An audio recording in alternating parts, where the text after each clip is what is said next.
Ladies and gentlemen, we now have our state representative candidates here. We invited both King and Jacqueline Coleman, and thankfully they're both here with us tonight. The first question will go to King, and he will have up to 2 minutes for your answer. And there are 6 questions. The first question, what do you think are the 3 biggest issues facing Mercer County? Thank you, Dr. Monson, for the invitation to be here. This is a great tradition. It is a wonderful opportunity for Mercer County voters to make an educated decision on November the 4th. I think our first and one of our foremost would be making sure we have an educated workforce coming out of the high school system. And what I mean by that is when I work on the Education and Economic Development Committee, without exception, when I speak with employers that are looking to hire folks, they want them to have a functional, like what we used to call a vocational education. It's wonderful. We've got a wonderful area technology center here. People are coming out with a certificate in welding, mechanics, a lot of things that can take them on to a wonderful career. We also have a tremendous drug problem in Mercer County and all across Kentucky. In the 2014 session, Senate Bill 5 was passed overwhelmingly out of the Kentucky Senate. And this was a bipartisan, comprehensive approach to tackling the heroin problem in Kentucky. I'm disappointed to tell you that after 3 months of sitting in the Kentucky House, waiting to be brought to the House floor, it wasn't until 11 p.m. on the final night that was brought before us for consideration and for a vote. If that weren't bad enough, it came to us with 23 floor amendments attached. 2 that talked about college scholarships in coal counties, and 1 that talked about private-public partnerships. Things that had absolutely nothing to do with the heroin problem. I think another one would be economic growth. We've got a terrible tax system here in Kentucky. It's very antiquated, and it would benefit Mercer County and all of Kentucky to get that up to date. Thank you. Thank you, King. And before we go with Jacqueline Coleman, it's my duty for the Federal Communications Commission to announce that, ladies and gentlemen, you are listening to a primary election political candidate forum originating from Lions Park Community Center in Mercer County, Kentucky on Hometown Radio, WHBN, 1420 AM. And now we'd like to hear from Jacqueline Coleman. Thank you for having us tonight. 3 biggest issues that I believe are facing our community here in Mercer County are drugs, education, and economic development. When I was here at the primary forum that was held in May, I noticed that this question was asked to every office, and every office unequivocally said that drugs was the #1 problem in this community. And I can tell you personally that I know firsthand drugs have affected every single family in this community. There's not a single family that this problem has not touched. I can promise you that when I'm elected as your state representative, I will not consistently vote against anti-drug legislation as my opponent has for the last 4 years. House Bill 1 in 2012, which was nicknamed the Pill Mill Bill, served the purpose of closing down half of the pain clinics in Kentucky.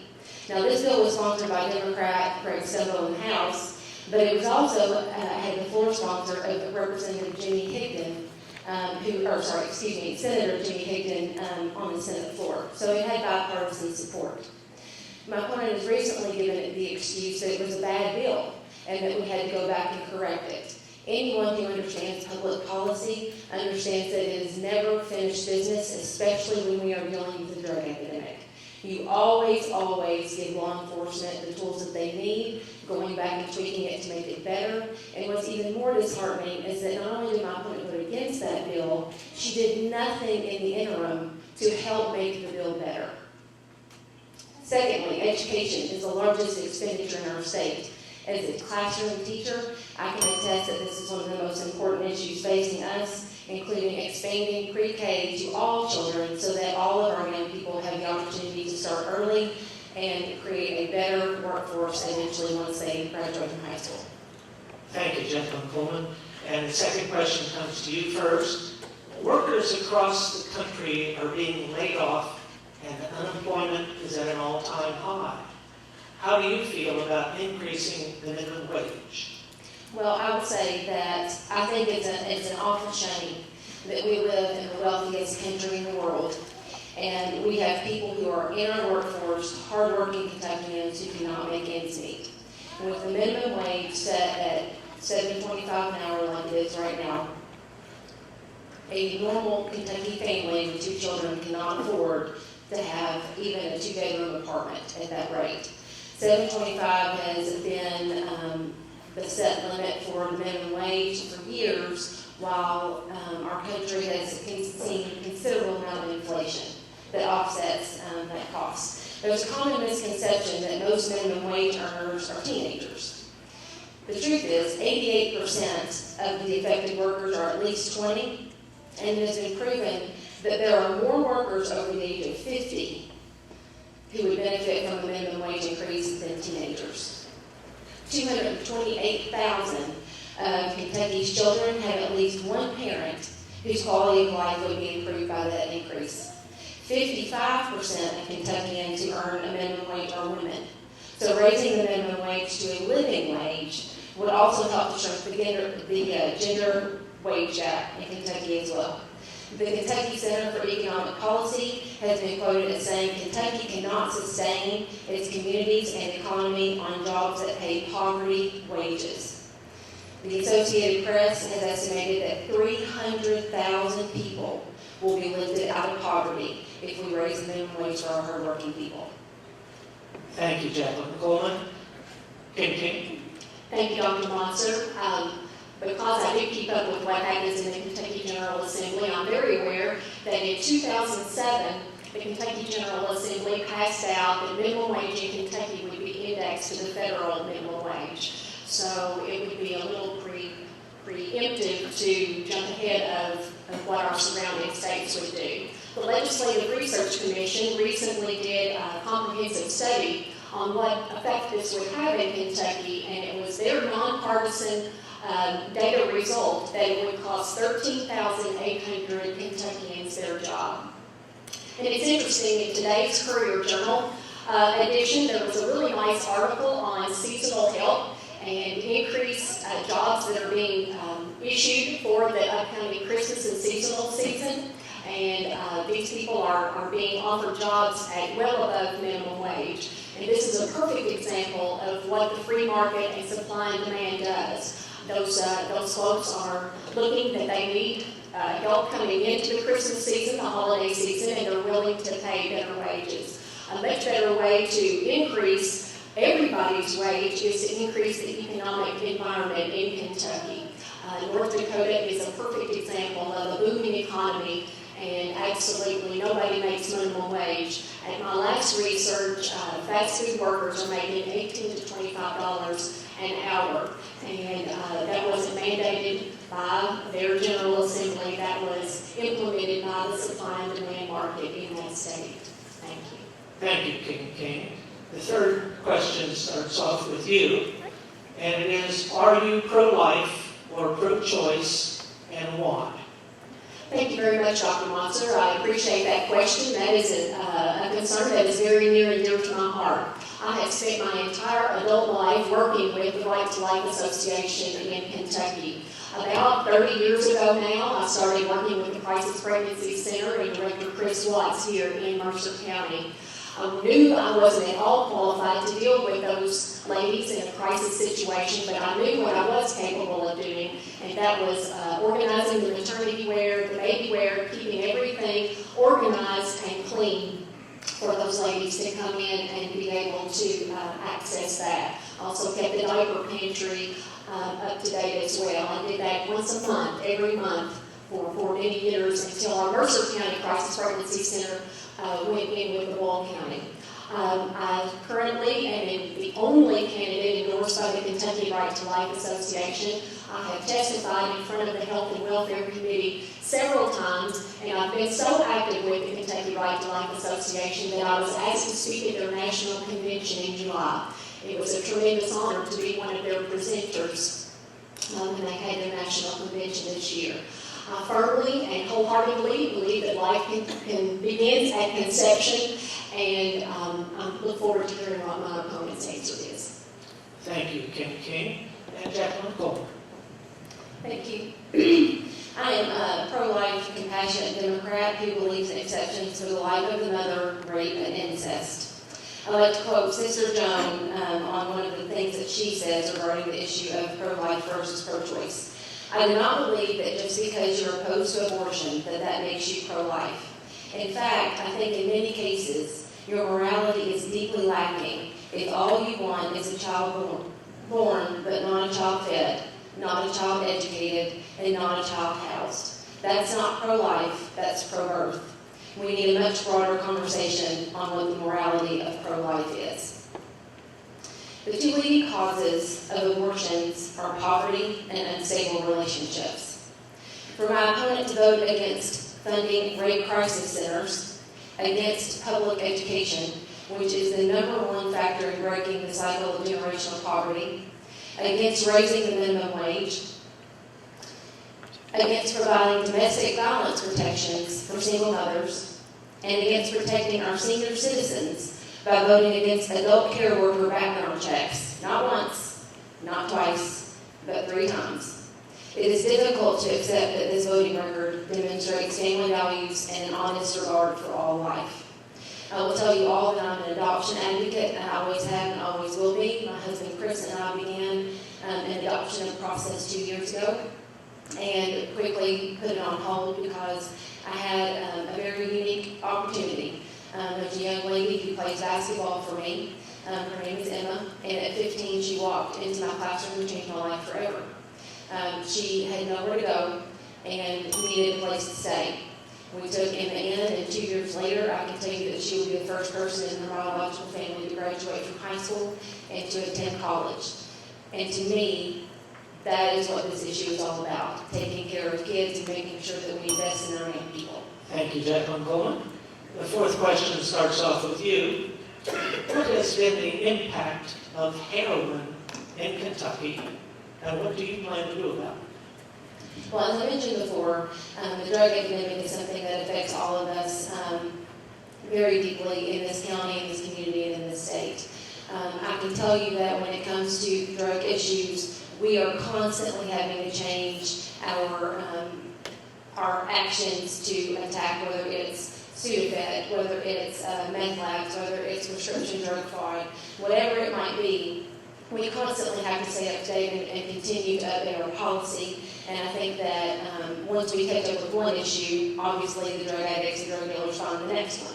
And so heroin seems to be the next issue that absolutely has to be dealt with. I think supporting issues like giving our law enforcement officers the tools that they need to fight the scourge of drug abuse in our community is one of the most important things that there is.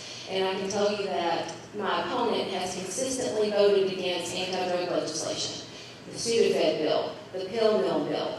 And there's no reason for us to believe that she's going to take any action or support any anti-drug legislation if history continues to repeat itself.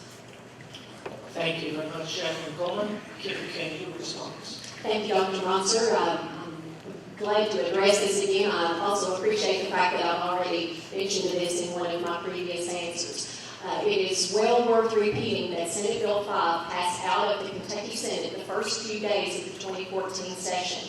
It passed with overwhelming bipartisan cooperation and support. If memory serves me well, that vote was 36-1. That was on January the 16th of 2014. It sat in the Kentucky House under this current Democratic leadership until April the 15th of 2014, the final day of the 60-day session. The Democratic leadership in the Kentucky House right now has absolutely no integrity in dealing with issues in the Kentucky House. It is time for a change. It is a time for a change, and it's going to have to start with the House leadership. That is the problem right there. That is the problem. Senate Bill 5 would have at least had an approach and some solutions in place. In working with Senator Katie Stein from Northern Kentucky, it's my understanding from my most recent research that in 2013, all of the autopsies done in Kentucky, 32% had heroin in their system at the time of that autopsy. That is just unbelievable to me. And yes, that's true. And in one county, it was either Boone or Kenton, Since we adjourned April the 15th, 60 people in one county alone have died of heroin overdose.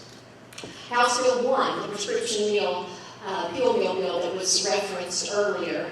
Yes, the House Speaker, the primary sponsor of that bill, he came out just a few weeks after we had passed that bill and said we had unintended consequences, and I knew that when I placed my vote, my original vote. So history proved once again that I was no on a bad bill and good on a yes.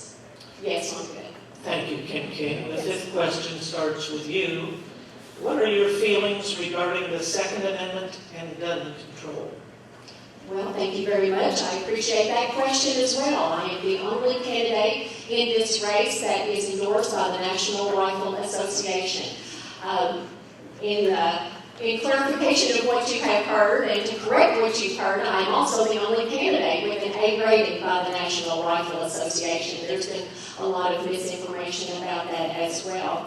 I am a member of the National Rifle Association. My husband and I are, our family, we are avid hunters and target practice enthusiasts. I do have my concealed carry license, and I do have my own personal weapon for my personal protection.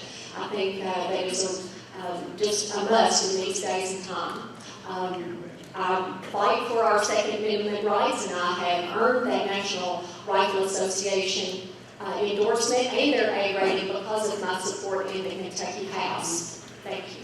Thank you, Kim King. Jacqueline Coleman. Thank you. I believe strongly in protecting every aspect of our Bill of Rights that goes from the First Amendment all the way down to the 10th. For hunting and personal protection, Kentuckians have the right to own guns without limitations. I'm a strong advocate for the Second Amendment, and this is why the NRA gave me an A rating based on my questionnaire. In 2010, my opponent ran an ad claiming to be endorsed by the NRA. In reality, she received an A rating based on her questionnaire, as does any first-time candidate who supports the Second Amendment. She has belittled and dismissed my rating as just survey answers. But 4 years ago, when she grossly misrepresented her rating, Mr. King explained in a 2010 letter to the editor, an A rating means the NRA agrees with your responses. So I'm happy to say that the NRA supports me in my responses to survey as a first-time candidate. Thank you. Thank you, Jacqueline Coleman. And the last question comes to you first. How will the platform and beliefs of your party affect your decision-making as our representative? It's interesting that you asked this question because I actually just talked to my college government students about the issue of partisanship in Congress today. That was our lecture. I believe while we all must register to vote with a certain party, with an independent party, Democrat, Republican, and that serves the purpose of organizing us. It should never serve the purpose of dividing us. And there are things in the Democratic platform that I do not agree with. There are things in the Republican platform that I do agree with. And I think that if we really work to bring parties together and to do what's best for our community, not what's best for us individually, not what's best for party leadership of either party, but to put all of that aside and do what's right for our people, that's when things get done. And it's very disheartening to me that it seems the longer people are in politics, the more divisive and the more partisan rhetoric you hear. You just heard my opponent blame the House Democrats for the heroin bill. So we need to get both parties together to find a joint solution to this issue. There's no one in the General Assembly who would tell you that we need to solve the problem of heroin. There's no one in the General Assembly that will tell you that education is not a problem or drugs are not a problem. We all agree on the issues that are most important to us. But we've got to put the partisan bickering aside and not care about political ideology or political party and do what's best for our constituents. Thank you, Jacqueline Coleman. And King, please. Yes, thank you, Dr. Monster. I would like to just take 10 or 15 seconds to add a little amendment to my last remarks about the NRA. I had a lengthy conversation with the National Rifle Association liaison today, and they told me they would be correcting my opponent's public claims about her rating. My conservative platform is the one that represents the 55th District and Mercer County best. We are pro-life, we are Second Amendment, we have conservative values, and that is the platform that I currently serve on with, and the platform that I'm currently campaigning on this time. When we filed to run for office, yes, you had the opportunity to either run as a Democrat or a Republican or as an independent. When I file and I run as a Republican, it's because I believe in the values and the platform of the Republican Party. If there was something I disagreed with on it, I would let you know that as well. It's interesting that we do adhere to our political platforms, and as your state representative in the Kentucky General Assembly, I do support those conservative platforms and all of the conservative issues that come before me in committee, the Agriculture and Small Business Committee, Economic Development Committee, and Tourism Development and Energy Committee. And you can count on me to protect and promote those conservative principles, those that represent Mercer County in the 55th District in any capacity, whether on the House floor, in committee, or out in the district. Thank you. Thank you, Kim King. All questions have now been asked, as well as an opportunity for all candidates to give an answer. And Kim King, you have up to 2 minutes to give your closing statement, please. Okay, thank you everyone who made this forum possible, including each candidate. I also appreciate Carrie, my family, and my teammates attending this evening and listening to this radio broadcast on hometownlive.net. 5 years ago, I felt a clear call to step out of my comfort zone and put my personal life on hold to serve the 55th District, our Commonwealth and nation. I answered this call knowing my opponents would always use my personal indiscretions as political ammunition. But my Savior, Jesus Christ, died to secure my eternity with Him and equip me to serve Him in this life. My obedience to Him is more important to me than my opponent's personal attacks. The differences between your state representative candidates are stark and important to Mercer County in the 55th District. I am the only candidate endorsed by the Kentucky Right to Life. I am the only candidate endorsed by the National Rifle Association. I am the only candidate who earned an A rating from the NRA. I am the only candidate with a 100% voting record from the National Federation of Independent Business. I am the only candidate who answered the Family Foundation Candidate Survey. My conservative platform is the only one that truly represents the 55th District. I submit my 4 years of public service to you as the best reasons to re-elect me as your state representative. Mercer County elected officials, nonprofits, boards, authorities, and individual citizens agree my successful lawsuit challenging the 2012 redistricting plan saved our county from permanent catastrophic damage. I have a proven record of working with local, state, and federal officials to solve individual problems, secure grant funds, and draft important legislation. Nothing about my service will change during my next term. I will fight for you, make decisions with your best interests, continue to read the bills, vote no on bad bills, and yes on good bills. Be honest, transparent, and accountable. I'm Representative Kim King, and I humbly ask for your vote on November the 4th. Thank you, and God bless. Thank you, Kim King. Jacqueline Coleman, please.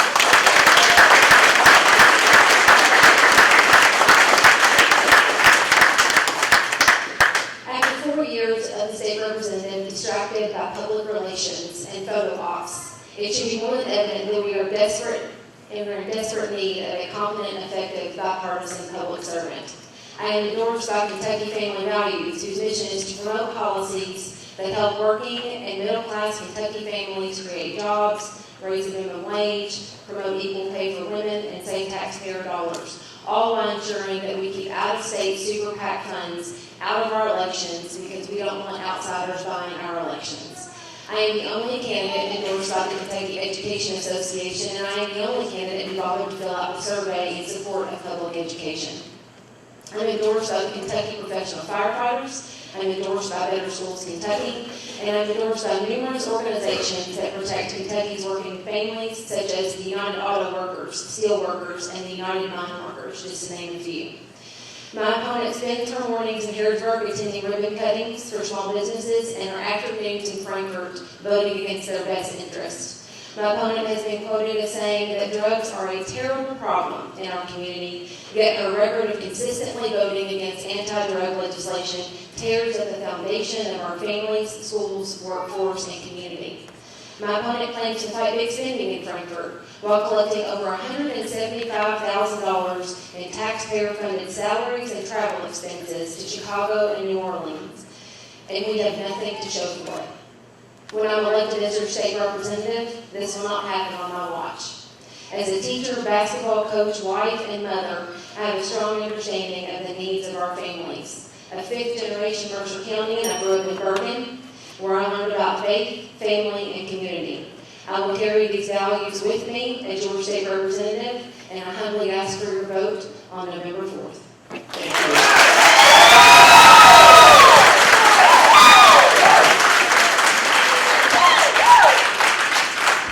Ladies and gentlemen, you have been listening to the 2014 General Election Political Candidate Forum